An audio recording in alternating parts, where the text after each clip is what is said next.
자, 반갑습니다. 먼저 저 자신 좀 소개를 해야 될 텐데요. 뭐 아시는 분도 있겠습니다만은 저는 부산에 있는 동아대학교에서 오랫동안 철학을 강의하다가 너무 지쳐서 좀 일찍 명예퇴직을 했습니다. 벌써 명예퇴직한 지가 한 14년 정도 되네요. 그동안 뭐 별다른 일을 한 적도 없는데 벌써 이렇게 시간이 많이 지나갔습니다. 그다음 뭐 책 좀 쓰고 또 강의 좀 하고 이렇게 돌아다니면서 사실은 강의가 하기 싫어서 학교를 명예퇴직을 했는데 또 이런저런 식으로 해서 강의를 하게 됐습니다. 저는 해겔 전공인데요. 사실 좀 방랑을 많이 했습니다. 해겔 한때는 이제 80년대는 마르크스 와 같은 이제 사회 철학을 주로 연구하기도 하고요. 대학교에서는 주로 사회 철학을 가르쳤습니다. 그리고 한 90년대 되니까 우리나라에서 문화 철학이 또 유행하더라고요. 문화 연구해서. 그때는 또 영화에 관심이 있어서 영화를 또 공부하기도 했고요. 또 이제 21세기에 이제 들어오니까 프랑스에서 여러 새로운 철학이 들어왔습니다. 그래서 이제 그런 사람들, 들레즈라든지 또 락강이라든지 뭐 이런 사람들, 정신분석학자 락강이라든지 이런 사람들을 쫓아다니다 보니까 어느덧 세월이 다 지나가 버렸어요. 덕분에 원래 전공인 해겔, 박사학위 논문 해겔을 가지고 썼습니다. 해겔에 관해서는 이제야 와서 비로소 좀 정리를 하게 되는 것 같습니다. 그러다 보니까 해겔 이제 강의도 하게 됐는데요. 아무튼 반갑습니다. 해겔 정치현상학에 대해서 강의를 한 적이 있습니다. 그 강의는 아마 아트 앤 스터디 거기에 올려져 있는데요. 그때 강의는 주로 해겔 정치현상 가운데 정신장 뒷부분입니다. 그 부분에 좀 제한해서 강의를 했었어요. 개인적으로는 이 정신장 부분이 해겔 정치현상에서 제일 재미있는 부분이다 라고 생각을 했기 때문에 이제 그 부분만 이제 강의를 했는데요. 이제 그러다 보니까 사람들이 그 앞부분도 좀 강의를 해달라 라고 요청이 여러 번 있었습니다. 마침내 이제 정신현상학 앞부분을 강의하게 됐습니다. 제가 한 10번에 걸쳐서 강의를 할 텐데요. 이 부분은 이제 해겔 정신현상학 서문에서부터 시작해가지고 정신장 앞부분까지, 그러니까 이성장까지 해당하는 부분인데요. 강의의 내용은 대체로 제가 쓴 책이 하나 있습니다. EBS에서 발간되는데요. 이지고전 시리즈의 정신현상학 부분이 책으로 나와 있습니다. 그 부분을 기초로 해서 앞으로 강의를 하려고 해요. 대체로 내용은 그 부분에 나와 있는 내용입니다. 자, 그러면은 이제 오늘 강의 내용으로 들어보도록 할게요. 자, 오늘은 해겔 정신현상학에 대한 아주 일반적인 소개가 되겠습니다. 해겔이란 사람이 누구라든가, 해겔이 살았던 그 시대, 해겔이 가지고 있었던 문제의식이라든가, 그리고 이제 마지막으로 정신현상학이라는 책이 어떻게 해서 작성되었고 대체로 어떤 내용이다 하는 것만 아주 간단하게 소개를 하려고 해요. 자, 먼저 해겔 생에 관해서입니다. 자, 이 부분은 제가 그냥 간단하게 작성해 왔으니까요. 한번 그냥 읽어보는 걸로 정리를 할까 합니다. 해겔은 이제 1770년 8월 27일 탄생했는데요. 그럼 지금부터 몇 년 전이 한 250년 전인가요? 150년 전인가요? 250년 전이네요. 그죠? 아주 오래된 철학자입니다. 이 독일 남부 스투트가르트라고 하는 곳이 있는데요. 어느 날 그 독일 자동차 공업의 중심지가 바로 이 스투트가르트입니다. 여기에서 태어났습니다. 그의 아버지는 이제 게오르그 루드비 헤겔인데요. 당시 독일은 아직 당시까지만 해도 분열되어 있었어요. 스투트가르트는 소위 이제 비튼부르크 공국이 지배하고 있었는데요. 그 궁정에서 세금 업무를 담당했다고 하니까 말하자면 관리인 셈이죠. 좀 짠돌일 것 같아요. 그죠? 세금 업무를 담당했으니까. 어머니 마리아 막달레나는 비텐부르크 궁정 재판관의 딸이었습니다. 대체로 이제 궁정 관리 집안인 것 같아요. 관리 집안이다 보니까 관리들 집안이 좀 그렇지 않겠습니까? 조금 뭐랄까요, 답답한 구석이 있지 않겠나 싶은데 사실 해겔이 좀 그런 답답한 구석이 있습니다. 나중에 얘기하겠습니다만은 해겔은 일종의 대기 만성형이에요. 천재형은 아닙니다. 해겔과 일종의 철학적인 대립각을 세웠던 사람이 쉘링인데요. 쉘링은 천재형이죠. 일찍부터 두각을 나타내는데요. 해겔은 이제 만년에 가서야 비로소 두각을 나타냈던 그런 사람입니다. 근데 어릴 때부터 좀 불행을 겪었던 것 같아요. 어머니는 13세 때 해겔이 질병으로 사망했고, 이제 해겔과 그의 아버지도 같은 병에 걸렸는데 간신히 살아났다고 합니다. 해겔은 주로 이제 스투트가르트에 살았는데요. 잠시 그 해겔 집을 한번 보실까요? 맨 처음에 나온 사진이 바로 지금은 해겔 박물관입니다. 해겔 하우스 이렇게 되어 있죠. 뭐 여기서 옛날에는 해겔이 살았던 집이고요. 3층 집이고 상당히 큰 집인 것 같아요. 궁정관리집인 것 같은데 제가 이 집을 찾아서 스투트가르트에 갔는데 마침 그날이 일요일이더라고요. 그래서 이 집 안으로 들어가 보진 못했습니다. 지금 또 매우 유감스럽게 생각하는데요. 다시 가볼 수는 없고요.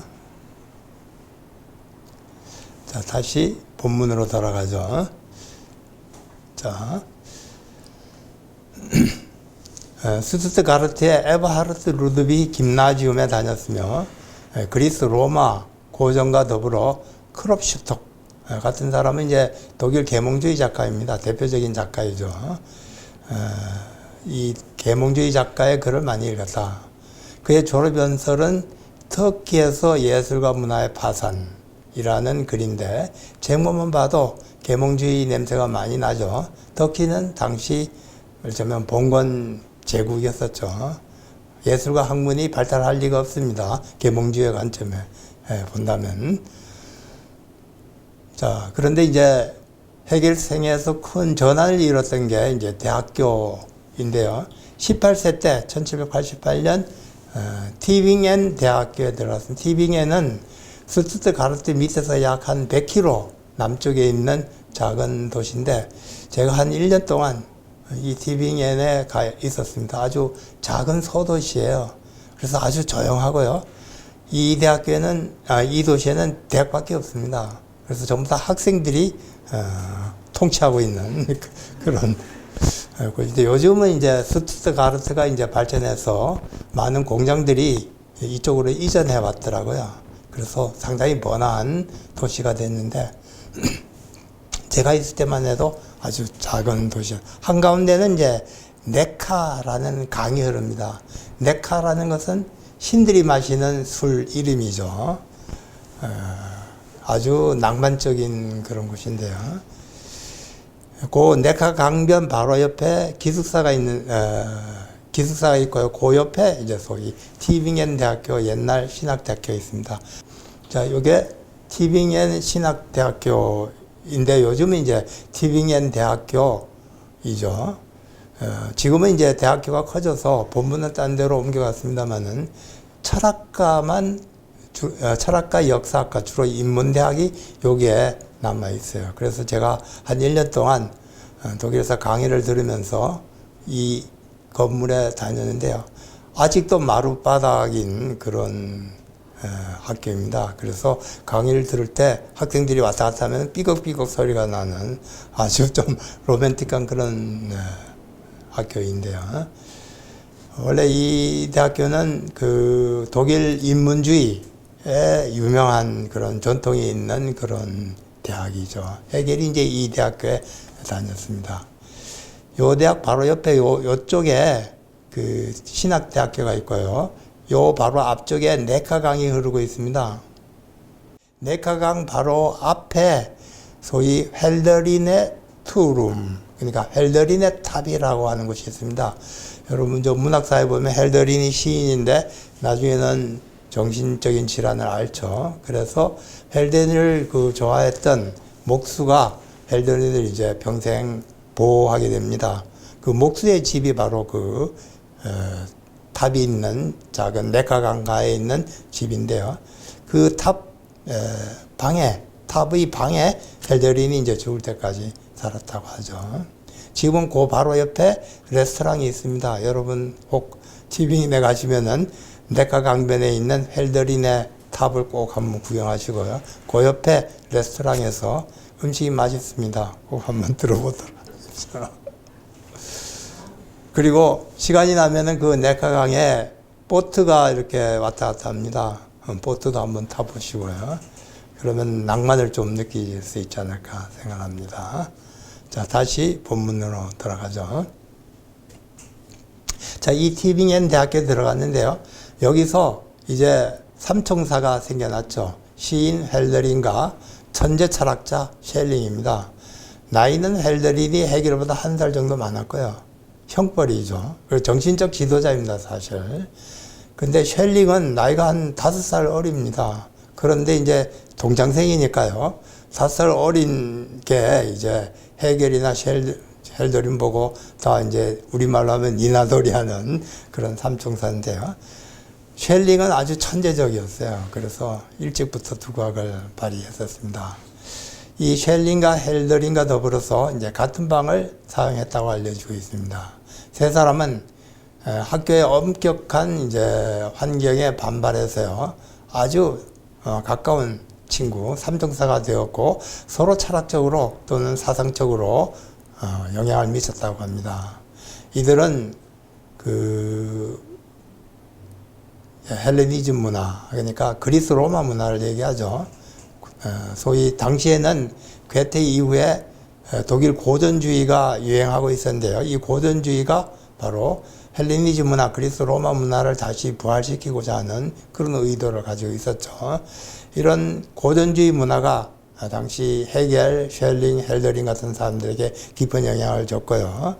이런 헬레니즘 문화, 고전주의 문화에 영향을 받았다는 것은 이제 사상적으로나 정치적으로 상당히 계몽주의적이고 그리고 합리적인 정신을 가지고 있다는 것을 보여주는 거라고 말할 수 있겠어요.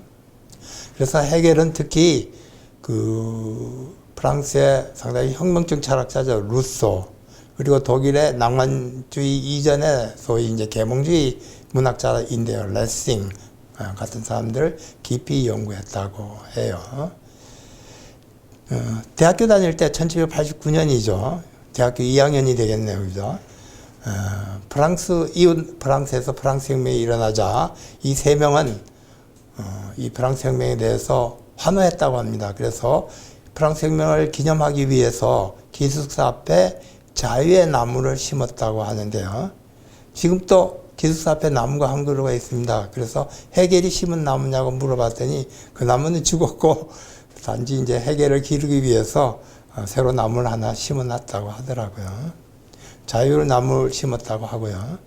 그들은 매년 7월 4일 바스티유 봉기를 기념해서 술을 한 잔 건배를 했다고 합니다. 우리 대학교 다닐 때는 4.19 날 되려면 늘 술 먹는 날이었는데요. 아마 비슷했던 것이 아닌가 생각합니다. 자, 그런데 이 1793년에 로베스피에르가 등장해서 프랑스 혁명이 일종의 공포 정치로 전환하게 됐죠. 이 공포 정치는 프랑스 혁명에 대해서 혁명을 지지했던 이후 독일 지식인들은 굉장히 충격적이었습니다. 독일 지식인들은 이해를 하지 못했던 거죠. 그래서 여기서부터 이제 프랑스 혁명과 계몽주의에 대한 반발심이 이제 지식인들에게 돌게 되고요. 이제 독일 지식인이 보수화되는 하나의 계기인데요. 헤겔 역시 프랑스 혁명의 공포 정치에 대해서 절망감을 느꼈다고 합니다. 헤겔이 느꼈던 이 절망감은 정신현상학에 잘 서술되어 있어요.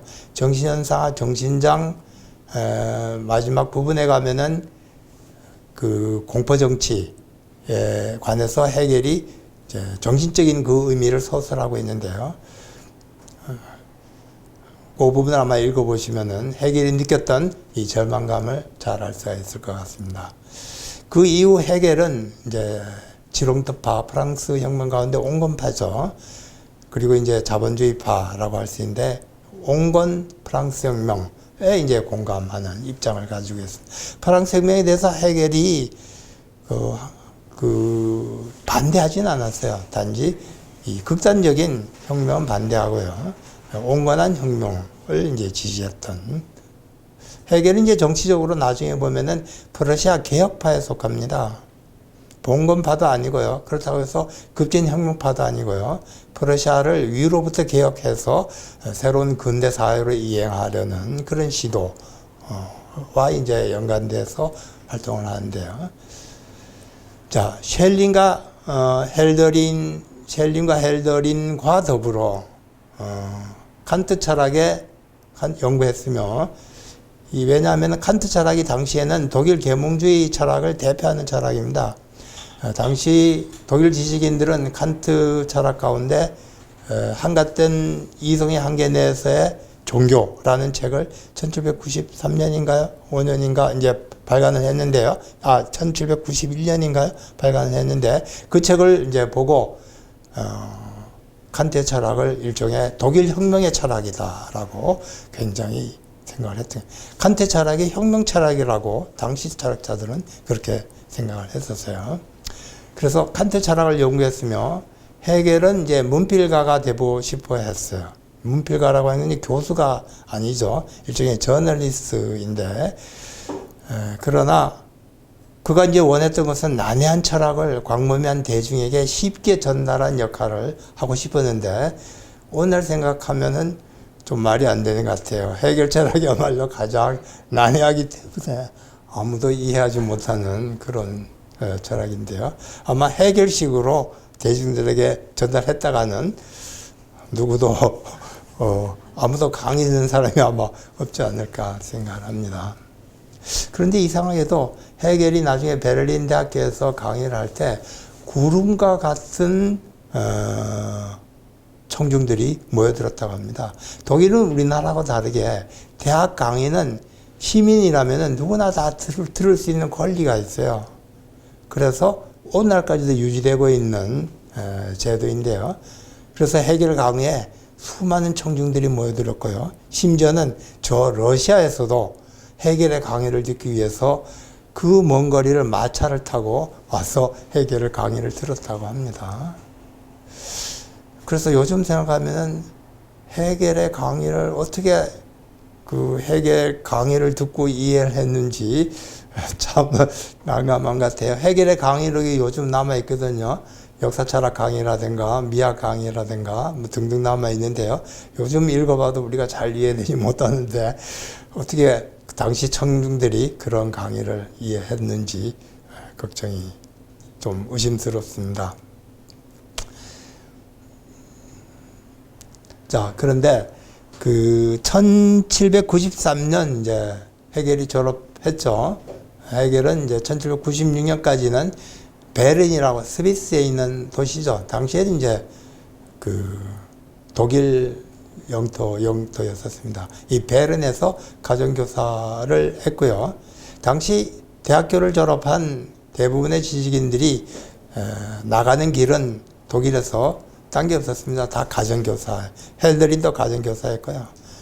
물론 칸트도 초기에는 가정교사를 했고요.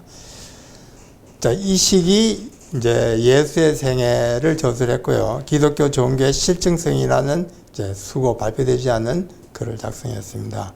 자, 이런 글들은 이제 기독교, 개신교, 기독교를 좀 율법 종교에서 사랑의 종교로 변환시키려는 청년기 헤겔이 가지고 있었던 상당히 좀 급진적인 그런 정신을 잘 보여주는 그런 글이라고 할 수 있겠어요.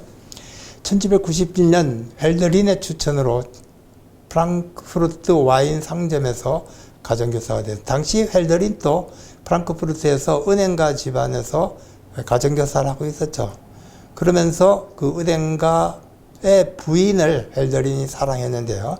유감스럽게도 이 사랑은 이루어지지 않았고요. 그 때문에 헬더린은 정신적인 충격을 받게 되었죠. 이 충격이 이제 나중에 더 발전하게 되면서 마침내 이제 정신적 질환으로 발전하게 되는데요. 이 헬더린 이제 덕분에 헤겔 이제 프랑크푸르트에서 가정교사 또 했고요. 여기서 헬더린은 헤겔은 이제 헬더린을 만나서 많은 사상적 영향을 받았습니다. 사실 철학적으로 또는 사상적으로 그 쉘링이나 헤겔에게 깊은 영향을 줬던 사람이 시인 헬더린이었다고 볼 수 있겠는데요.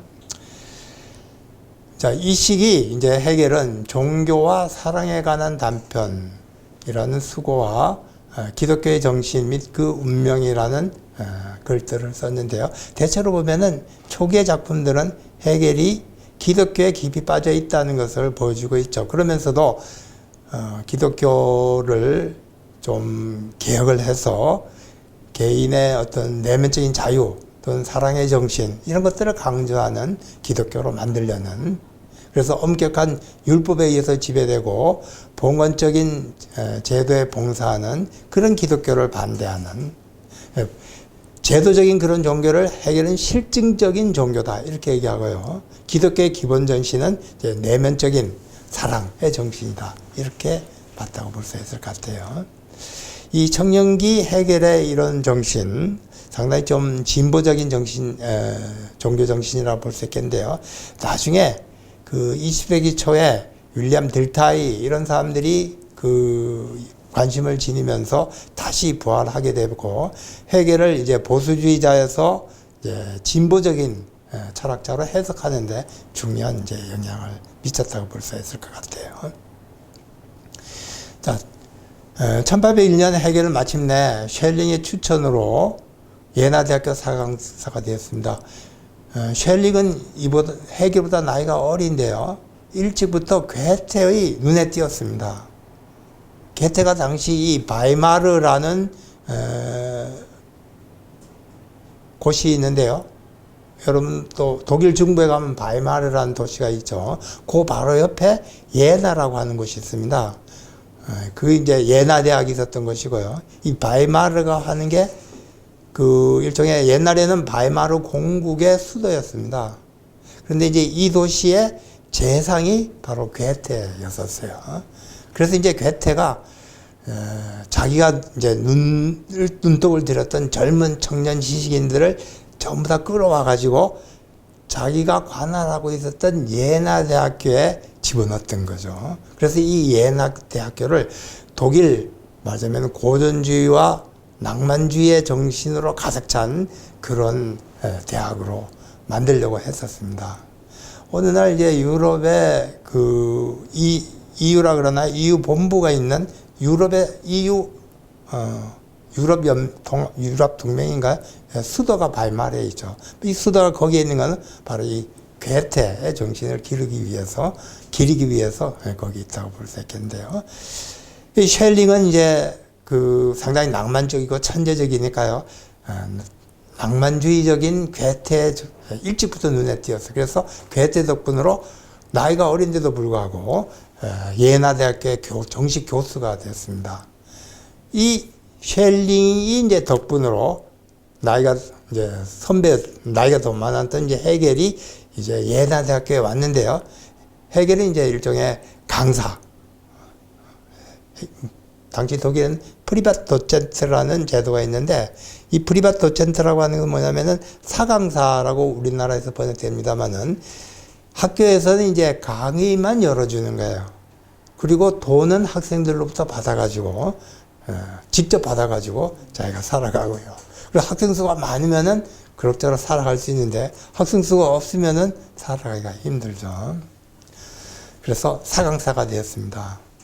그가 취임했던 논문은 혹성 궤도에 관해서, 뭐 자연과학적 논문이, 당시 오늘은 우리가 자연과학자, 물리학자와 철학자가 엄격하게 나눠져 있었습니다만, 이 시기까지만 해도 대체로 철학자가 자연과학자고요. 왜냐하면 이 시기까지는 과학이 확립되지 않고 자연 철학이 지배하고 있었기 때문에, 헤겔도 나중에 자연 철학이라는 부분, 책의 한 부분이 이제 자연 철학이라는 부분이 있는데, 그만큼 이제 자연에 대해서 관심이 많이 있었어요. 혹성 궤도에 관해서였습니다. 칸트도 원래 그 자연과학 논문을 발표해서 교수가 됐어요. 자, 그래서 이 시대는 철학자들이 자연과학을 이제 이해하는 것은 일종의 당연한 임무로 간주됐었는데요. 자, 그의 말 헤겔은 이제 피테와 쉘링의 철학체계의 차이라는 글을 완성했습니다. 이 글은 일종의 쉘링에 대한 일종의 뭐랄까요? 찬양. 어떻게 잘못 얘기한다면 좀 아부글이라고 말할 수가 있어요. 자기 이제 강사시켜줬으니까, 쉘링을 이제 찬양하면서 쓴 글인데요. 나중에 철학적으로 설명하겠습니다만은, 피테는 칸트의 후예입니다. 그래서 철학적으로는 이제 자아가 중심이 되는 그런 철학이고요. 자아가 세계를 지배할 수 있는 그런 철학이고요. 바로 이런 철학에 반대해서 쉘링은 자연 자체가 스스로 발전하는 그런 힘을 가지고 있다. 이런 가지고 있고요. 이 쉘링은 스피노자 철학을 연구한 사람이거든요. 그래서 스피노자의 깊은 영향을 받아서 이제 자연 자체 내 자연을 움직이는 그런 힘이 있다라고 이렇게 보면서 자연 철학적인 그 입장을 전개하고 있었던 거죠. 피테와 이제 정반대 그런 입장으로 말할 수 있겠는데, 헤겔은 이런 피테와 쉘링의 철학의 차이를 이제 얘기하면서 쉘링의 자연 철학적인 부분을 굉장히 긍정적으로 보고 받아들였다고 말할 수가 있을 것 같아요. 이때까지만 해도 헤겔은 일종의 쉘링 철학의 어떤 범위 내에 머물러 있었다고 말할 수 있겠는데요. 예, 그 때문에 이제 1802년 쉘링과 헤겔은 공동으로 철학에 대한 비판 잡지, 철학 비판 잡지라는 잡지를 발간합니다. 이 책은 그 잡지는 두 사람이 공동으로 글을 써서 발표하는데요. 이 발표자 이름을 쓰지 않았어요. 그래서 많은 사람, 일반 대중들은 이 글 전체가 다 쉘링이 작성하는 걸로 알고 있었고요. 그러나 이제 부분은 헤겔이 직접 작성한 부분도 있습니다. 자, 그런데 이제 1803년이 이제 헤겔 생에서 결정된 전황인데요. 쉘링이 뷰르츠부르크로 이주를 했습니다. 대학 교수를 때려치고요. 여기 좀 사정이 있는데요. 일종의 그 예나에는 독일 낭만주의 집단이 있습니다. 슈레겔, 윌리엄 슈레겔, 프리드리 슈레겔, 뭐 노발리스, 또 슈라이마허, 이런 사람들이 모여서 만든 낭만주의 집단이 있어요. 쉘링도 이런 낭만주의 집단에 이제 가담을 했는데, 이 낭만주의 집단이 바로 예나 대학교 예를 중심으로 짜여져 있었던 거죠. 그런데 이 쉘링이 이 낭만주의 집단의 총 두목이라고 할 수 있는 사람이 이제 윌리엄 슈레겔이라는 사람인데요. 나중에 이제 독일의 영국의 셰익스피어를 독일어로 번역했던 사람이죠. 이 사람의 부인이 카롤리나라는 여성이 있었습니다.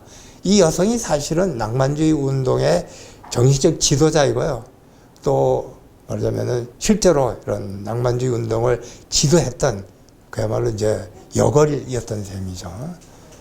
그런데 이제 당시는 이제 여성이 별로 그렇게 큰 이제 두각을 낳지 못했기 때문에 오히려 이제 프리드리히 슈레겔이라든지 이런 사람들이 이제 이름이 났는데요. 사실은 배후에서 낭만주의 운동을 지도하고 있던 사람이 카롤리나라는 여성이었습니다. 이 여성과 이제 쉘링이 눈이 맞았던 거죠. 윌리엄 슈레겔 부인이었는데요. 그래서 당시 이제 두 사람이 손목 잡고 대학 교수직을 때려치고요. 둘이서 독일 남부 뷰르츠부르크로 도망을 합니다. 연애 도망. 나중에 이제 뷰르츠부르크도 머물지 못하고 나중에 이제 뮌헨에까지 이제 도망을 하게 된대요. 쉘링이처럼 이제 사랑의 도피를 하는 바람에 헤겔한테 이제 기회가 주어졌던 거죠. 그래서 1805년 이제 헤겔은 예나 대학교에 처음 이제 비정규직 교수로 임명이 되었는데요. 유감스럽게도 임명되자마자 1806년 10월 14일에 나폴레옹이 그 프러시아의 그 당시 독일이죠. 프러시아에 침략을 하면서 예나에서 프러시아군과 전투를 벌였던 거죠. 그러니까 학생들이 전부 다 도망을 가거나 아니면 전쟁에 참여하느라고 수강생이 없었습니다. 대학 교수가 되는데도 수강생이 없으니까 강의가 이루어지지 않았던 거죠. 그래서 교수가 처음 됐습니다마는 별로 이제 강의를 하지 못했던 거라고 볼 수 있습니다. 자, 이 시기 이제 바로 헤겔은 쉘링의 철학에 대해서 반발합니다. 쉘링이 이제 사랑의 도피를 하면서 1803년부터 생각을 근본적으로 전환을 해요. 그 이전까지만 해도 자연 철학, 자연 스피노자적인 그런 입장을 가지고 있었는데요. 그 이후로는 완전히 카톨릭 종교적인 입장으로 전환을 해요. 그래서 계시를 강조하고요. 세계 속에 있는 어떤 무차별적인 동일자 이런 것들이 존재한다고 이제 주장을 하는, 이렇게 되면서 이제 헤겔은 쉘링에 대해서 비판적인 입장을 가지게 되죠. 그 결과 헤겔은 쉘링의 동일성 철학을 비판하면서 그의 독자적인 철학 체계를 구상하기 시작했었습니다. 이것을 위한 예비하기로서 이제 철학 체계를 이제 작성을 해야 되겠다, 글로 써야 되겠다 이제 마음을 먹어요. 1802년부터 그런 마음을 먹었습니다만 본격적으로 시작한 건 이제 1805년부터라고 해요. 그래서 처음 이 철학 체계에 들어가는 예비서로서, 그죠? 예비서로서 정신현상 부분을 서술 작성하기 시작했던 거죠. 칸트가 원래 형이상학을 위해서 그 예비서로 소위 인식비판, 순수이성 비판을 작성했죠. 마찬가지로 헤겔도 철학체계 전체의 형이상학에 해당됩니다. 그것의 예비서적으로서 인식론에 해당되는 정신현상학을 작성했던 거죠. 그는 이 시기에 이제 그 나폴레옹이 예나에 입성할 때 이게 이제 전투가 벌어진 10월 14일에도 그 정신현상을 쓰고 있었는데요. 그의 친구였던 리트 함머에게 쓴 편지에 의하면은 헤겔은 나폴레옹이 도시에 입성해서 말을 타고 도시에 돌아다니는 것을 보았다고 합니다. 헤겔은 사실 이 얘기밖에 안 했어요. 그런데 나중에 이제 헤겔 전기를 쓰는 사람들이 이걸 좀 부풀려가지고 헤겔은 예나 전투에서 벌어지는 포성을 들으면서 정신현상을 작성하고, 그리고 나폴레옹이 이제 그 돌아다닐 때, 그 순찰을 할 때 나폴레옹을 환호해서 박수치고 뭐 그랬다, 뭐 이런 식으로 서술했는데 그건 좀 과장이고요. 어쨌든 직접 보긴 했다고 합니다. 헤겔이 나폴레옹을 보고 한 얘기는 역사 철학에 잘 서술됐죠. 유명한 얘기인데요. 헤겔은 마상의 세계정신이다, 이렇게 얘기했죠. 당시 그 나폴레옹에 대해서 두 명의 지식인이 있었습니다. 서로 태도가 달랐는데요. 유명한 베토벤이 있었죠. 베토벤은 나폴레옹이 독일 침략해 오는 걸, 나중에 황제가 되는 것을 보고, 그가 그 썼던 그 영웅이라는 그 교향곡에 헌정을 나폴레옹이 하려고 했는데 그걸 찢어 버렸다고 하죠. 그 베토벤은 상당히 당시 낭만적이었고 굉장히 급진적이었던 말. 그래서 나폴레옹을 굉장히 비판적으로 봤는데요. 해겔은 나폴레옹에 대해서 굉장히 깊은 감명을 받았던 것 같아요. 그래서 마상 말 위에 있는 세계 정신이다. 또는 이성의 간지다. 이렇게 얘기했죠. 이런 그 해겔 역사 철학을 이해하는 데 아주 중요한 개념인데요. 시간이 없으니까 생략하도록 할게요.